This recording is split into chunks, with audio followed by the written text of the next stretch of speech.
They say the average human attention span is now less than that of a goldfish.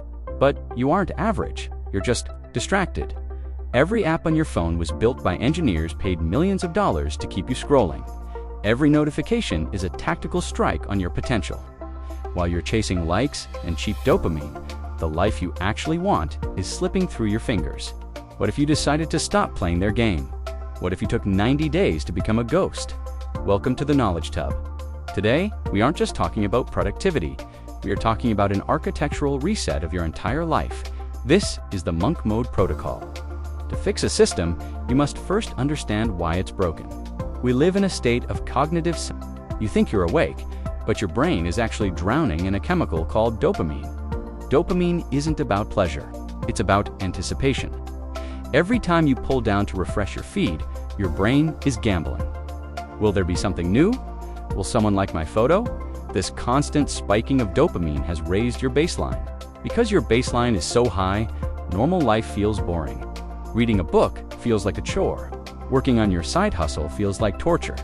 You have lost the ability to sit in a room alone and think. This is where monk mode comes in. It is a 90-day dopamine fast.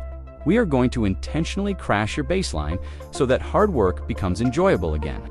In the next 4 minutes, I am going to give you the exact rules to reclaim your mind. If you stay until the end, I will show you the social death phase, the part most people get wrong, and why it's the secret to your success.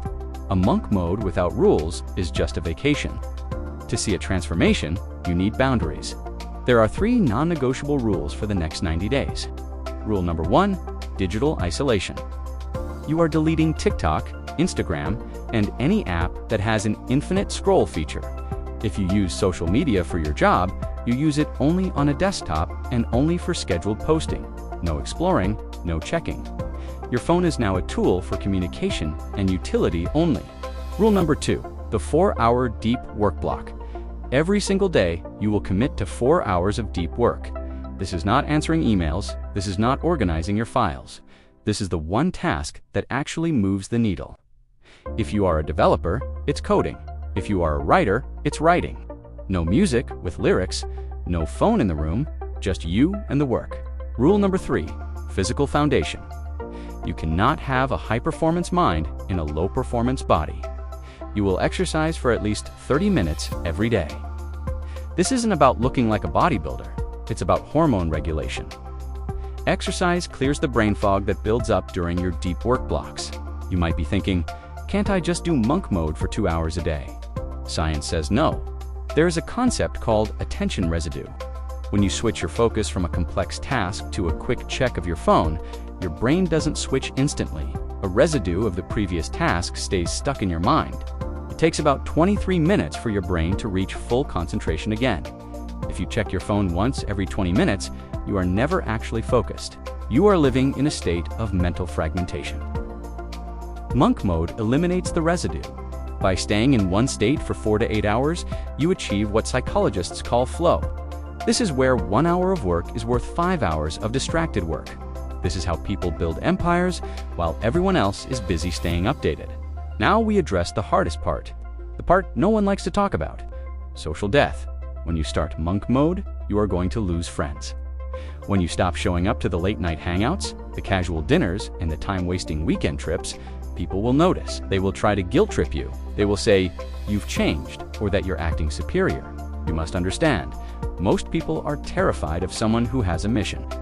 Your discipline shines a light on their lack of it. Their attempt to pull you back isn't about love, it's about their own comfort. During your 90 days, you must embrace the silence. You aren't being a jerk. You are being an architect. You are building a version of yourself that can actually provide for the people you love. Social death is a filter. It filters out the people who only liked your company when you were as distracted as they were. The real ones will be there when you emerge. What happens on day 91? You don't just go back to the way you were. You can't. You have seen the God mode of your own brain. You have built a body that feels energized and a mind that can solve problems in hours that used to take weeks. The goal of monk mode isn't to live like a hermit forever. It's to gain the power of selective focus. You now have a switch you can flip. You can enjoy a dinner with friends because you aren't thinking about your phone. You can win at work because you know how to go deep. You have emptied the tub of useless noise and filled it with actual knowledge. There is no perfect Monday to start. There is only now. If you are ready to stop being a spectator in your own life, I want you to commit right now. Comment Day 1 inch below to lock in your intention. This comment section is your contract. Look at the other Day 1 comments. Realize you aren't walking this path alone. If this deep dive helped you see the world differently, subscribe to Knowledge Tub. We don't do hacks, we do transformations. The world is loud. Be silent, get to work.